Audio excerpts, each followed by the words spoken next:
Thanks for coming. I'm happy to be here.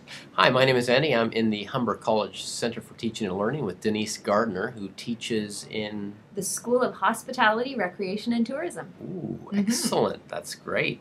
And we're talking about the Jigsaw exercise, which you can do in class. Yes, and it's really student-focused, gets the students up and moving around the classroom, lots of collaboration, and makes them the teacher.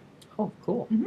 Anyway, I have a specific thing I do in my editing class. I teach the theory of editing, early motion picture history, and I like to get the students to understand modern art, or the modern art movements. The important ones: Impressionism, Expressionism, Dadaism, Futurism, Cubism. Wow.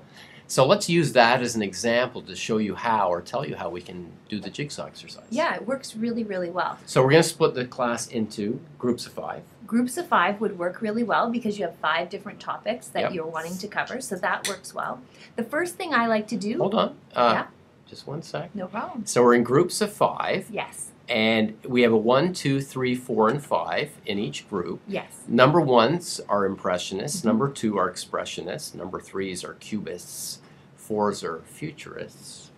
And 5s are Dadaists. Lots of ists in these groups. So we have a heterogeneous group representing different chunks of knowledge. Great. That's it. And give them a few minutes just to do a kind of screen. What kind of things do they know about this topic? You'd also give them questions that you'd like to explore, such as when did it start, who are the great thinkers in the area, anything that you can come up with. So what's happening in literature maybe at the same time? Sure, what's happening in history? Is there photography around? Anyway, there's all sorts of things we can discuss in general. And then what do we do? So they've discussed these things or answered some questions about modern art in general, and now what? And then the next thing they're going to do is get up out of their seats, and they're going to go and find all those others in the classroom that are thinking and on Impressionism, the Dadaism, all those isms that you've got going. So we have group number 1 here. They're the Impressionists. That's what it started with. We've got group number 2, and we'll call them the Expressionists. 3, we'll call the Cubists. 4, the Dadaists. And 5, the Futurists. So we've got these chunks, these hives of expertise where they're looking on computers, they're looking through textbooks, they're looking through their material, they're answering questions, and they're putting their answers, or they're summarizing things on a big piece of paper. Cool. So a big piece of paper which is going to be hung on the wall. Yeah.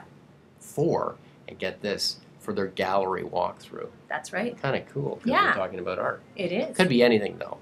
You're going to create a gallery within your classroom. Excellent. So after you've given them time to come up with all the answers and collaborate and write out their answers, the next thing you're going to do is get them to go back to their regular group that they started out with.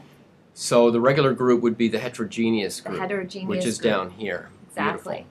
And each of the groups would go to one of the stations where you've got the gallery or the big piece of paper posted to the wall. Excellent. So this first group here, I'm just going to take my mouse around it.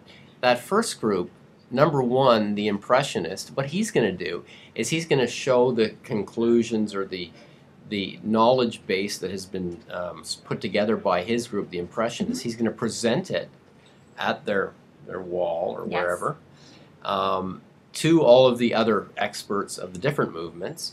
And then beside him in this other group, number 2, the Expressionist is doing that for his group, and then the Cubist is doing that for his group, and then we shift and we move. Ooh. So the group number 1, the first group, goes to the next area, which is the Expressionist gallery, so to speak, and he gives the Expressionist talk. So everybody in the class gets an opportunity to do a very short little presentation. So this is wonderful. The students get to go around the classroom. Each one presents their little bit of expertise to the other experts in the group, and we rotate. It's active, it's fun, it's learning together as a group and then presenting individually. Yeah, it's wonderful. And the faculty has a great time. You can be and having more individualized time for each of your students. You can get in there and listen to the conversations that they're having. You know, make sure that it's relevant, all of the things they're discussing, and really listen to your students. Well, thanks a lot, Denise. Yeah, it was a lot of fun. Denise Gardner, Andy, Humber Center for Teaching and Learning. We'll see you next time. Thanks for watching.